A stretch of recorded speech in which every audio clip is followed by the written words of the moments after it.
You sure you know what you're doing, old man? Yes, and whatever this is, it's important to him that I see it. Ikema Shogun-san. I'll keep an eye on him, sir. Very good. No! Bastards!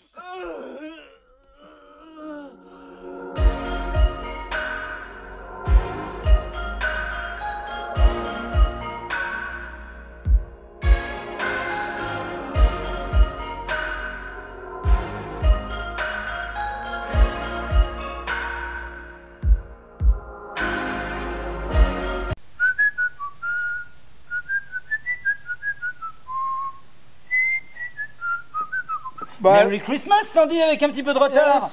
bien sûr. Vous avez donc reconnu, ou pas, Ça dépend de mes talents de siffleur. la mélodie de Furio, connue entre toutes, qui a traversé toutes les décennies. Donc, Furio qui ressort en salle, que j'ai eu la chance d'ailleurs de voir ici pour la première fois en fait en salle au Max Linder il y a quelques semaines en projection de presse, qui n'est malheureusement pas diffusé au Max Linder, on le regrette. Mais dans une copie magnifiquement restaurée. D'ailleurs, si vous suivez un petit peu l'actualité du cinéma, vous vous rendrez compte quand même qu'il y a quasiment au moins une fois par semaine maintenant un film de catalogue qui ressort en version restaurée, ce qui est vraiment génial. On vit une époque vraiment formidable.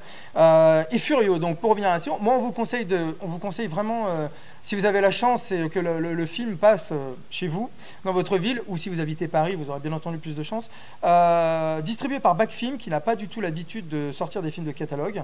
Et donc Furio, réalisé par Nagashi Oshima, donc, dont on préfère tout de suite pas préciser, mais annoncer qu'il y a une rétrospective à la Cinémathèque en ce moment et un très beau coffret que Carlotta vient de sortir, comprenant des films importants, dont Le Petit Garçon, qui est ressorti en salle le 4 mars, donc encore dans une version restaurée.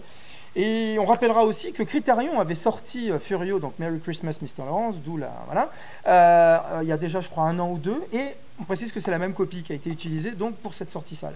Furio, donc pourquoi Furio d'ailleurs, le titre Furio au français? Parce que en japonais Furio c'est Rakai, c'est le nom qu'utilisaient les militaires japonais pour parler des prisonniers de guerre. Voilà, pendant la Seconde Guerre mondiale. Donc tout s'explique.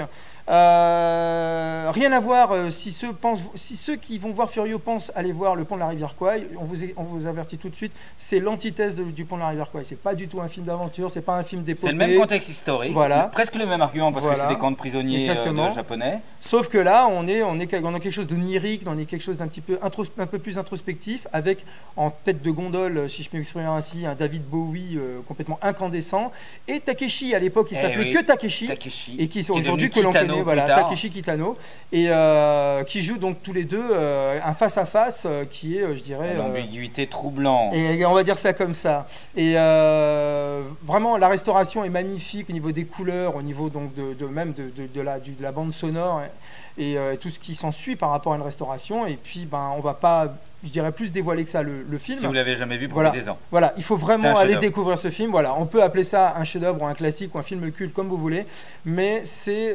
certainement l'un des films les plus marquants des années 80 en tout cas, réalisé donc par Oshima qui a été en pleine possession, je dirais, de ses moyens et qui donc nous donne là à voir quelque chose qui reste, pour moi en tout cas, très impactant. Pour un cinéphile en tout cas, ou voire tout simplement un cinéphile. Un incontournable. Voilà. Un incontournable. Voilà. Ah mais Flavien, t'as quelque chose à dire qu'on a oublié, d'important que Sandy a oublié pour le... Mais qu'est-ce que j'ai oublié de dire? Qu'est-ce que j'ai oublié de dire? Vas-y. T'as oublié de parler de Monsieur Sakamoto. Et ben vas-y.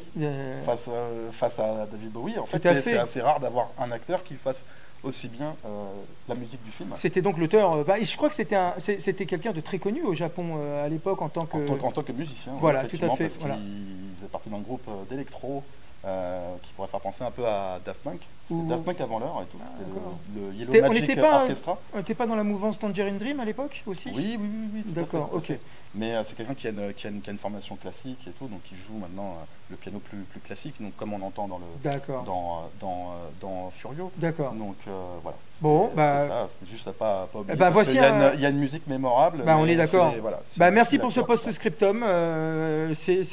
Merci Flavien. Pas de quoi.